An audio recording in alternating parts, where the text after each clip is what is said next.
Министерството за образование го поништи тендерот за реконструкција на 13 училишта во државата, од кои 4 се во источниот регион.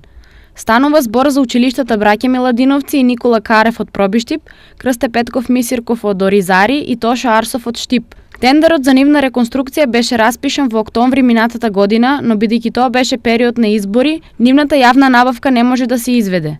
Поради ова најавено е распишување на нов тендер за избор на најповолен изведувач, но тоа реконструкцијата ќе ја пролонгира за неколку месеци. Инаку, реконструкцијата на Тоша Арсов како еден од најважните инфраструктурни проекти во штипските училишта, лично ја најави и министерката Дескоска при својата неодамнешна посета на Штип. Планираме во основното училиште Тошо Арсов да бидат заменети прозорите. Тоа е една инвестиција која што ја планираме околу 12 милиони денари, што ќе значи ова годишна инвестиција. Секако разговараме и за понатамошни инвестиции кои што ќе следат зависно од буџетот на министерството. Инаку, тендерот се однесува на реконструкција на сите спомнати училишта, а на ниво на држава за сите 13 објекти се планирани да се потрошат 91 милион денари.